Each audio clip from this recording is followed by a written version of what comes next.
Today's podcast is sponsored by the Beaver Supermarket. Beaver Supermarket, one of the last independent grocery stores in Beaver County. Family legacy, local service, and weekly deals that make a difference. Stop by today and visit them at 648 3rd Street in Beaver.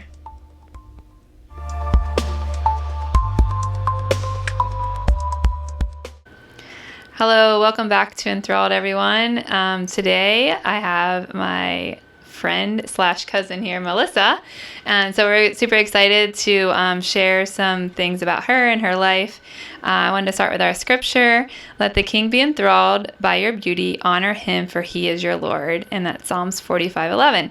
So Melissa is now my cousin-in-law, I guess we would say. So she's married to my cousin. So we became friends. How long have you guys been married? Since 22. 22. Okay. So yeah. And so it's been cool to get to know her and her family. I'm sure she's going to tell us all about her Brady Bunch that she calls. And Brady Bunch. Yeah. So I'll let you introduce yourself, because I think people do a better job at telling everyone about themselves than I can. So my name is Melissa, and I am a registered nurse and married your cousin Dan. Yep. We have 5 kids together.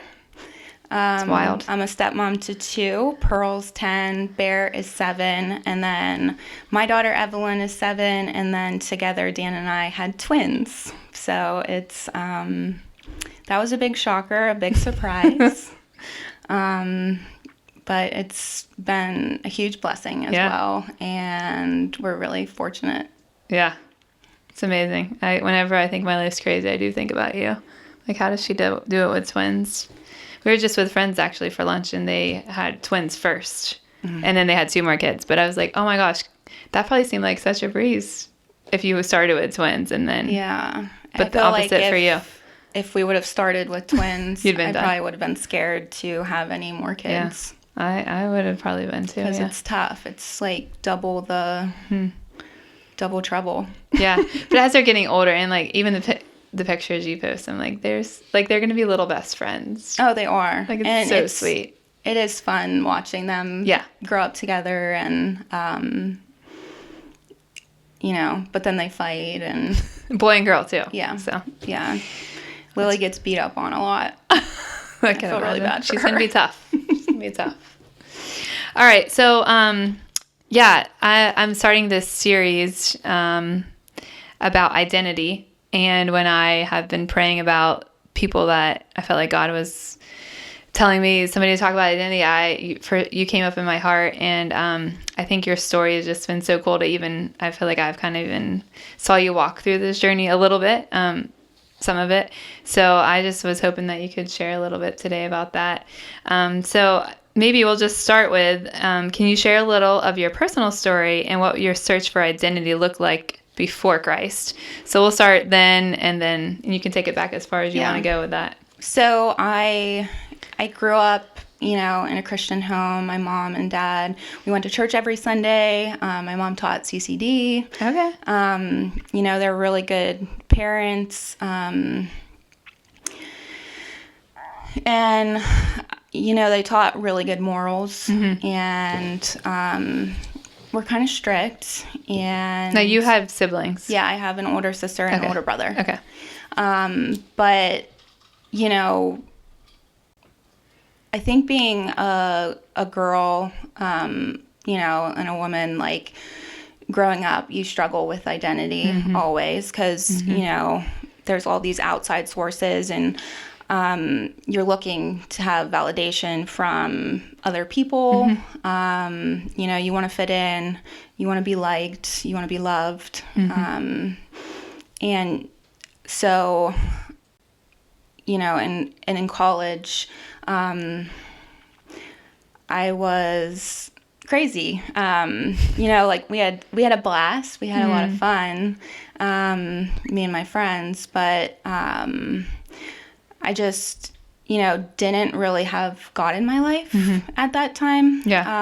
I think it's a time where a lot of people get that freedom and they get excited to know what to do with.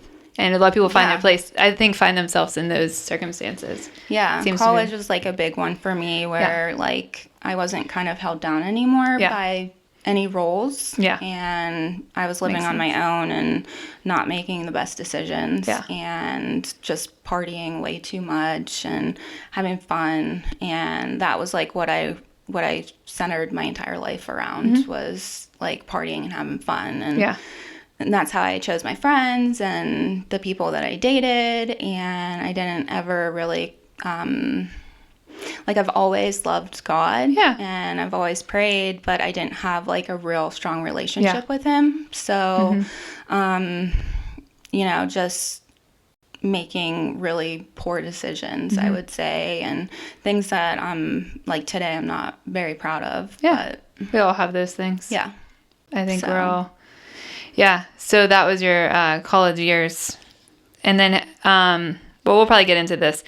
So were there places you tried to find worth in success, relationships, or things that left you empty? So I think probably during your college experience, you could expand on that. I'm sure you felt that. You know, trying to find validation through friendships. Yeah. And, you know, men.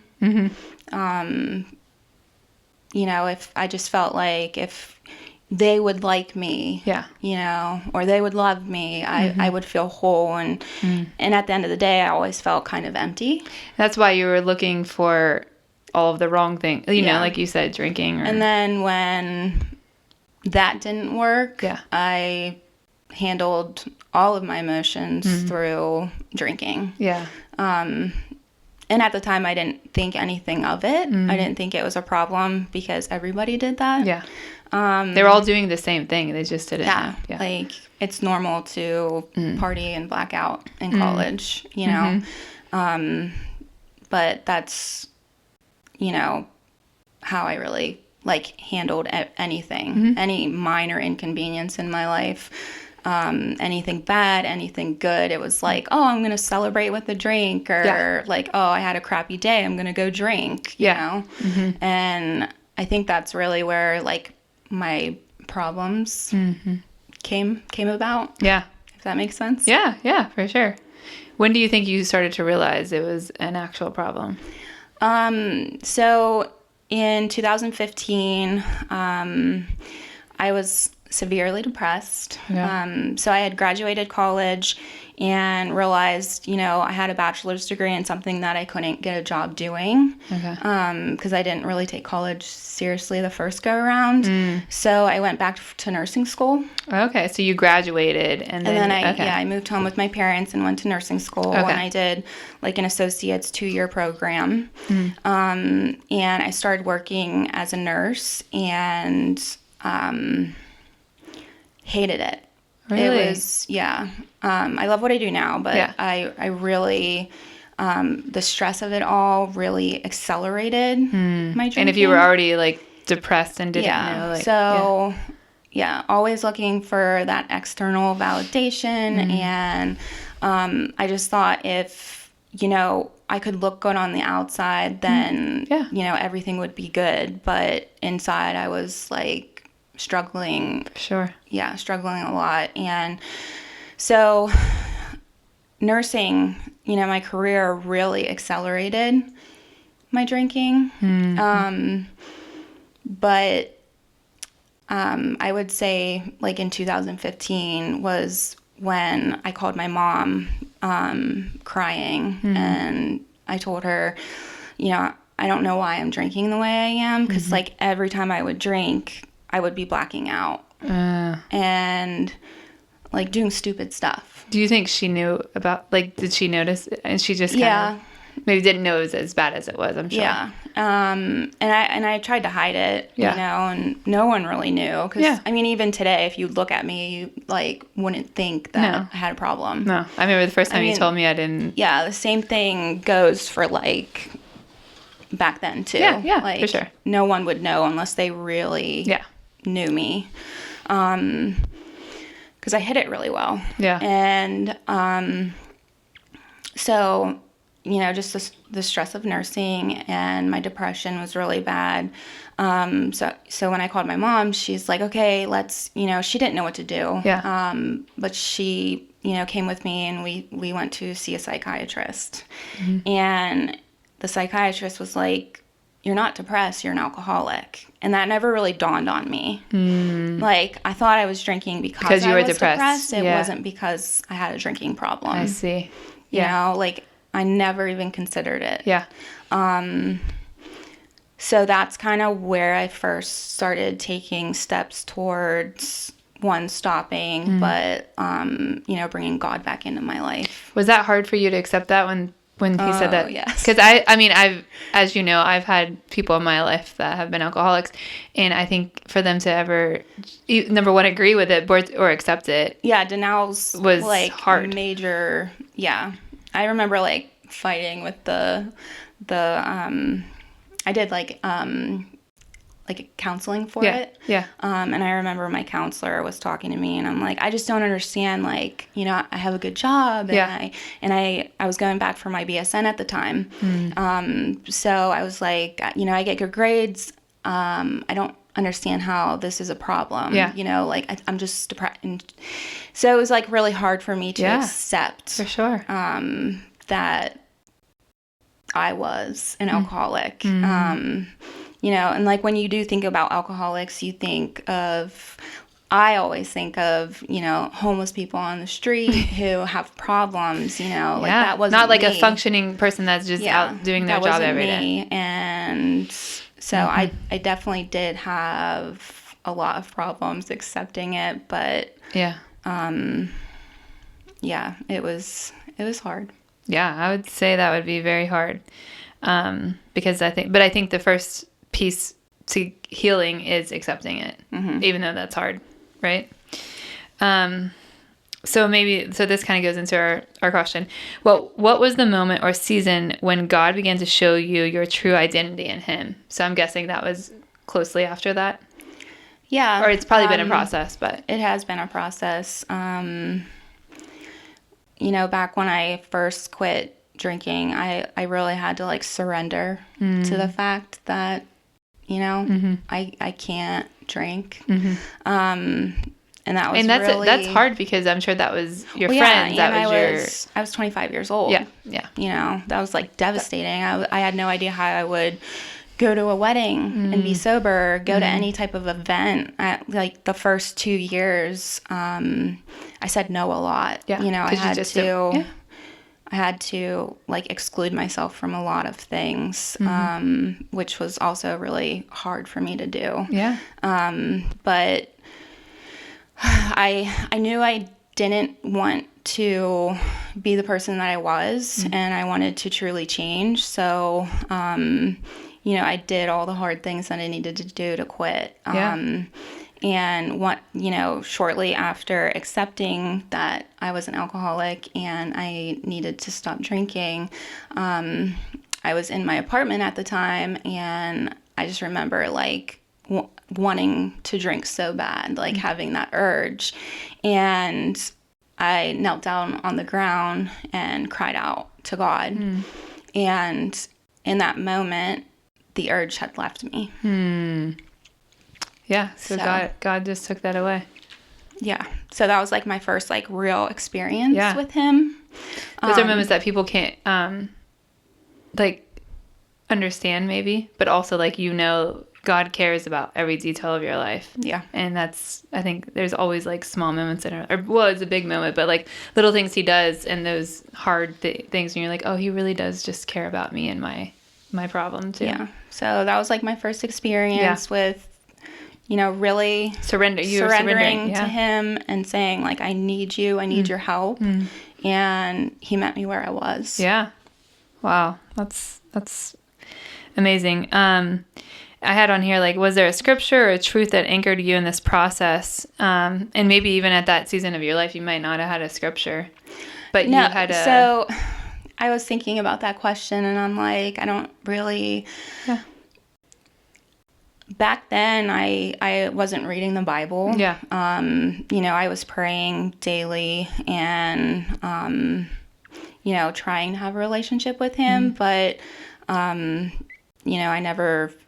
opened the Bible and actually read it. It wasn't until this past year that I've really even started reading and studying it and trying to understand the Bible itself. I think that's so cool, though, if even though you may not have known that, but you knew in that moment that you needed him to help you through that, you know? Yeah. So, like, people, when they don't think they know Jesus because they don't read the Bible or this or that, but you knew him enough to say, God, I need you to help me. Mm-hmm. And I think that's just from my upbringing. Yeah, you know? for sure. Mm-hmm. Yeah. So how has it been? How has it shaped in the way you navigate challenges, comparison, or feeling that you're enough? Or like kind of maybe take us through that journey. Is so when you surrendered, it was still a long ways. I mean, that you. Yeah. came. You know, I feel like anyone who has any type of addiction, whether it's alcohol, drugs, you know, anything really, you know, accepting that you have a problem is probably the hardest part. For sure. And then, you know, what are you going to do about it? And how to make that change in your life. So I definitely, you know, struggled with that. But when do you think, how long do you think, I'm just curious but so you said that time like you were really struggling. How do you think it's something that you still, because this was now how many years ago when this? Yeah, so I've been sober 8 years. Okay, 8 years. Yeah. So that's a long time, but also, is it still hard, or is it like, does it just go away? Like after so long? I'm just curious. So the first 2 years were my hardest. Okay. You know? Because like you said, going to like a wedding or just any event, people... Now I can, you know, like we have, Dan drinks. He doesn't drink a lot, but he, you know, has alcohol in the house, and it's just not a thought. It's not something that I consider. Good. So it's like that whole, like, alcohol had a hold on me, and it's been lifted. Like, and I think, I'm sure you probably, when you think of those moments, God reminds you, or even yourself, about, oh, this is the person I was when I was into that. Yeah. Like, that's just instantly what you think of. It's not worth it. Well, right? And what's beautiful, too, is now that I have kids, like, that's something I always take into consideration, because I never want, you know, Evelyn or any of the kids really to see me like that. Yeah. Or know me. Yeah. And you could easily gradually get there, I would imagine, right? You know? I feel like it would be if it was like a light switch. Yeah, it could happen. Yeah. So I just don't even consider it. It's not something, and I don't need it now that I have God in my heart. Yeah. Like, I have him to get me through the hard times when that's I what used to choose alcohol. Yeah. So it's like, I feel like I'm a miracle.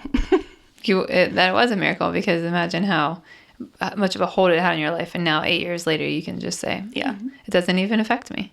Or, I mean, it doesn't, like, you don't feel the urge like you have to. Yeah, and I can go out and, you know, Dan will have a drink with dinner, and it just doesn't bother me. That's so cool. I know. So maybe talk to us about how Evelyn, where did she fall out in this picture? Because she's 7. Yeah. So shortly after, or before? No, it after. Was after. Yeah, after, because 7. I'm thinking of Lara's 8, like, because I get them. She's 7. She's 7. So, I think I was 6 months sober when I found out I was pregnant with her. Okay. And that was like a major change. So, in 2015, I originally had stopped drinking, but I think I made it like 6 months, and then I went back to drinking again. Okay. So, you know, the road hasn't always been perfect, but that's good to tell people too, I think, because people may be listening, and whether they're struggling with alcohol or whatever, there's people who have addictions in anything, but if you do fall down, like, there's always hope. Try it again. Yeah. Right. Get back up. And I think, you know, in my head, I was like, oh, like, I overcame this. Like, I'm going to try it again. You thought you were strong enough to. Yeah. It just, you know, like a light switch. I was back to where I was. So after I got sober the second time, that's when I found out I was pregnant with Evelyn. Okay. And I decided I'll never go back to it. Yeah. And then okay, so that was 7. All right. Wow, that's cool. Today's podcast is sponsored by Key & Kin. Are you planning a visit for family or friends? Skip the hassle and book with Key & Kin, Beaver County's top short-term rental provider. Their hand-picked Airbnb properties offer modern finishes, warm personal touches, and exceptional service. From a single night to a few weeks, unlock a perfect stay in Beaver County and beyond with Key & Kin. What would you say, and how has your identity in Christ impacted how you show up in your relationships, work, or motherhood? So you can talk about your relationships before. I guess this kind of all happened right when you became a mother too. Yeah. And like you said, you don't want her to ever, or any of your kids to experience. Yeah, I think that. I'm just more present and more calm. And I'm not perfect, and I know that's okay. Yeah. But I don't know if this would tie into the other question, but it took me a long time to forgive myself. Probably probably 5 to 6 years. Yeah. To forgive myself for some of the things that I did when I was drinking. Mm-hmm. So now that I fully have forgiven myself, I feel like freedom. Yeah. Like I feel free. It took a while to get that freedom, probably. Yeah. And that's all through, God's grace. Yeah. And so I don't know. I don't know if that makes sense. That does make sense. And I think, because even another thing that came to my mind was when I was thinking about having you on for identity, I'm like, I know I talked to you a lot about like Lara and Evelyn are close in age, and I had 2 boys first. So I feel like having a girl has been different in the fact of teaching me my identity, because as women, like you said, it's something that we all struggle with. I think men do in a different way, but women, we want to shelter our daughters and not make them think or compare themselves, or it's something we all struggle with. And I think we want our girls to be like, no, I don't want them to think these thoughts or care about these things, or and you're always that person that is so sweet with Lara and always finding the perfect thing, I think, to encourage her and say with her. Yeah. And encourage me too. Yeah. I can see your daughter so much in what I struggled with when I was little. Mm-hmm. I can even remember being, having identity issues when I was in grade school. Yeah. My mom, I don't remember this, but my mom said I used to hide my food and hide my vitamins because I didn't want to get bigger. Yeah. What kind of child Yeah. thinks that, Mm-hmm. And I just think that's insane. Yeah. So I don't ever want my daughter or your daughter or any little girl to feel that way. That breaks me. Mm-hmm. And even now I catch myself getting super emotional, thinking about Evelyn struggling in school, or being bullied. The thought of being bullied, that hurts my mom heart. And I think when we think, because when you say bullied, I'm I think we first think back, bully is somebody getting beat up or something, and maybe in the boy world, but in the girl world, I don't know. I think it's them saying these just mean negative things. Yeah, you're fat, you're ugly, you're not good enough. You can tell how much it already hurts them, and it's happened to Lara multiple times, and I'm just man, I just don't want that to happen to her. But also, it's going to happen, and we have to learn how to help her navigate these things. Yeah. It's not something that we want to shelter them and make it not happen. But in a real world, it's going to happen. Mm-hmm. But if we can, my biggest goal is always with all of my kids, especially her though, is that when she can find her true identity in Christ, she won't be, it's going to still make her sad, I'm sure, or hurt her heart, but that she knows that that's not who she truly is. She's right, perfect in God's image. Yeah.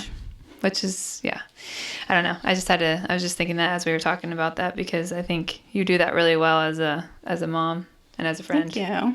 Or as an aunt or cousin, whatever you want to, I don't know. So what would you say to someone listening who feels like they've lost themselves or don't know where they are or who they are And like we were talking, I think about whether we want to, with your identity, but also like maybe even that addiction, that how do you think that somebody could, I'm sure when you're living in it, it's hard to see yourself outside of it. Mm-hmm. So what are some maybe things you could say to encourage them? I always like to say, let go and let God. Yeah. You have to let go of whatever has a hold of you. Like the forgiveness was probably, yeah, like I was really, really hard on myself because someone didn't see me perfect, you know? Makes sense. And so just letting go of whatever that is, whether it be, you know, coming to terms with an addiction or coming to terms with, hey, like I am not perfect, but I am God's child. You know, letting go of those things, because what I've learned is it's the devil that's talking to you and telling you that you're not good enough. And he has all of, I truly believe that, you know, the enemy, he knows our weaknesses. So your weakness is different than my weakness, but he like knows how to, yeah. And he is working overtime. And it's scary to think like he's, you know, attacking our children too. Yeah, that's so true. But, just coming to terms with whatever's holding you back from having that relationship with God, because once you develop a relationship, you're going to feel whole. Yeah. You're going to know who you are. You're going to know your purpose. It's not going to be easy. It's going to take time, but you'll come to it. Yeah. You know? How do you think, like you said, I think you said a little bit ago, or maybe you've told me this before, I don't remember, but in the last year, you've really felt like God has really showed you that. Yeah, I have like had this intense pull. Like I feel like God is pulling at me, constantly talking to me. And, you know, I'm like, well, what else do you want from me? I quit drinking. You know, I don't do drugs. I don't, you know, what do you want? And so I get these little voices in my head and I'm like, is it me or is it God? And I never really know. And I'm like, is it just me overthinking or is it God trying to talk to me? And I always question it. And for a long time, it was my phone. Like, you're on your phone too much, you know? And so this is a story. Probably in May, I was getting ready for bed, brushing my teeth, and I come out of the bathroom, and I was like, okay, God, I'm going to listen to you. And I put my phone on my dresser, and I, like, jumped into bed. And I was just like, okay, I'm here. I'm ready to talk to you. I love that. And it was, like, midnight, and I started getting, like, intense tingling in my feet, and it, like, soon traveled all through my body, and my heart was like pounding out of my chest, and I had zero reason to be anxious. Yeah. I just jumped into bed, you know? Yeah. And was this the first time you ever done that? Yeah. Okay. Yeah. So I set my phone down and I was like, okay, like if this is you, I'm here. Yeah. And I'm ready to talk to you. And so I had this like full blown, like, I don't know if it was a panic attack. I don't know. It was insane. But I called Dan and I was like, you needed to bring my blood pressure cuff. He was actually sleeping in the other room because he had to wake up for work at that time at like 2:30 in the morning, and I didn't want the babies to, you know, wake him up. So I called him. It was like midnight, and knowing he had to be up at 2:30, I'm like, I think I'm having like a medical emergency. And so he came in, and I took my blood pressure because I had one of those from, you know, when I was pregnant with the twins. And my blood pressure was sky high. It was like 160 over 100. And so I'm just like crying to Dan, telling him like, I just feel like God's been pulling at me and I'm not listening and I need, you know. And so I said, okay, God, like if this is you, bring my blood pressure back down because I'm going to end up going to the hospital and I don't want to go. And so literally within 5 minutes, took my blood pressure. It was back to normal. So then I'm sitting there, and Dan and I are just talking about God and, what I should do and what he should do. Mm-hmm. And I keep hearing, pray with him. Mm. Pray with him. And Dan and I don't pray. I mean, we pray with the kids out loud. Yeah. But like for Dan and I to pray together, it was, and I just kept hearing it. And it was like 10 minutes had passed. And I'm like, ugh, I do not want to do this. Yeah. But I was like, Dan, I think God's telling us that we need to pray together. So we did. I listened, even though it was hard. And it's just slowly like transformed our prayer together. Mm-hmm. But it's just been, God has really been pulling at me for, I would say, this past year. Yeah.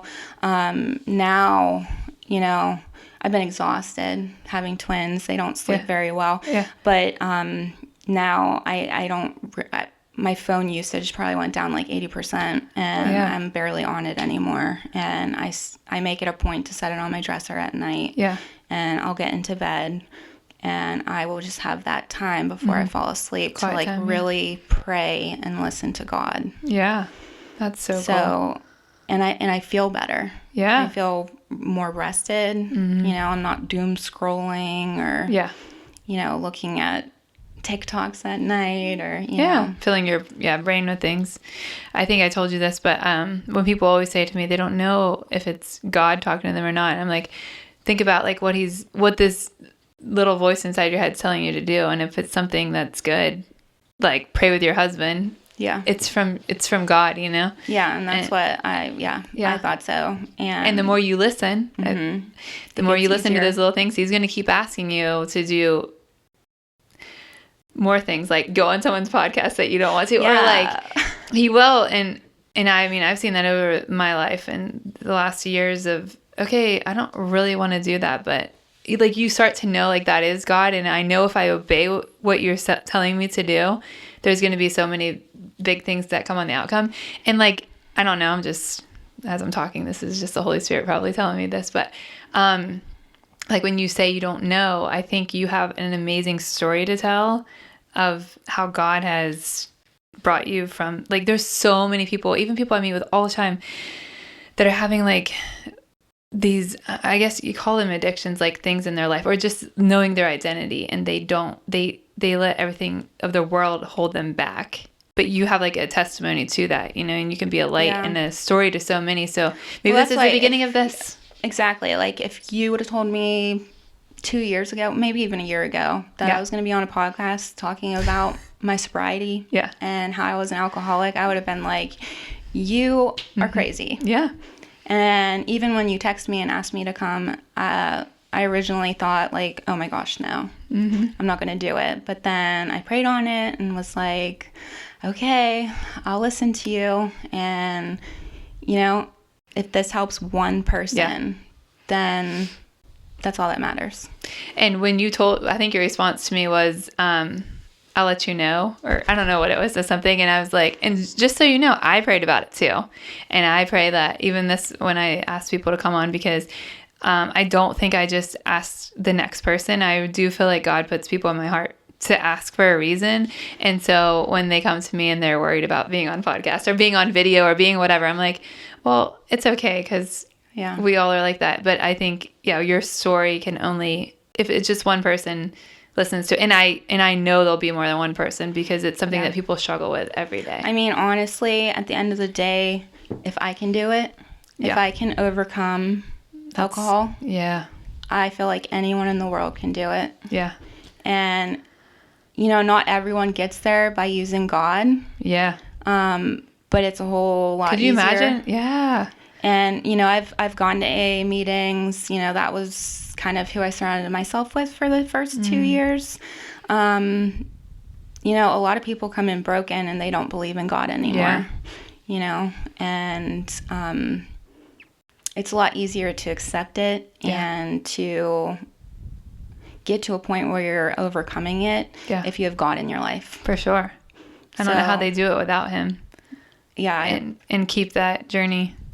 of sobriety. Most people who have been sober for more than a year, even if they come in completely atheist, turn to God. That makes sense because they start to, really amazing to see. That makes a lot of sense.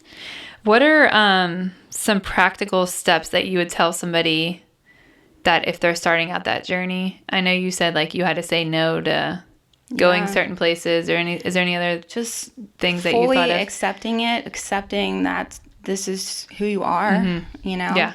I fully believe like this would have happened to me. Like, I was lucky that it happened to me when I was 25. Yeah. Because if you, exactly. Because a lot of people who are older struggle with it, you know? And so I think I was really fortunate that it happened to me at such a young age. But not everyone is like that. You know, people develop alcoholism later in life. Like it all happened to you like a young age. Yeah, just, you know, I just never stopped partying. Yeah. Yeah. However, I fully believe it was in my genes. Like my dad's side, his dad was an alcoholic. So I just think that, you know, it would have happened to me no matter what. So just fully accepting this is who you are, and surrendering, and giving it to, you know, giving it to God. Yeah. Giving your problem to God, and, you know, doing whatever you need to do to stay sober. Yeah.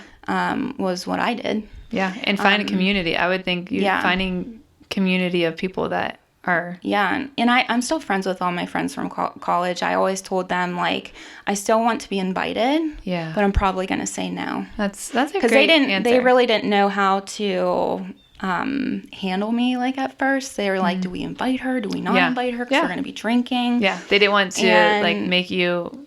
Yeah. For a lot of events, I would just drive. So I had my escape route, you know, having your car there. Yeah, for sure. And then just, you know, I want to be included. I don't want to be left out, but I'm probably going to say no. And I did. I said no to family events. You know, I missed my dad's birthday. Yeah. I said no to a lot of things, and it was hard, but I'm so grateful because now I can go places, and it doesn't faze me. It doesn't affect me anymore. That's so cool. I'm so excited to. I mean, I've only in the last year since I've met you. You were just. I mean, I remember you telling me that story, and it was such a, I don't know, humbling thing to hear, and I think I'm super excited to see what God has in store for you. I think that you just keep saying yes, and I promise he'll like put you places that are, I'm not going to say they're going to be easy or comfortable, but I do think he will. Yeah, this is uncomfortable for me. It's going to get worse. I'm just kidding. It might get worse, but it is uncomfortable, but it's been good. And I think people will take just one little thing. Yeah. You know? And like, if anyone's watching this and, you know, wants to reach out to me, I'm more than happy to help them. You know, like I said, I feel like nowadays the devil is working overtime, and there's demons coming in all aspects, trying to attack our kids and us as adults. And, you know, like, I heard this, and it was like my favorite thing was like, we have to stand at the gates of hell to redirect traffic. Yeah. And so, like, I want to do that, and I want to like help do that. And for a long time, I didn't know how I could, but I'm here.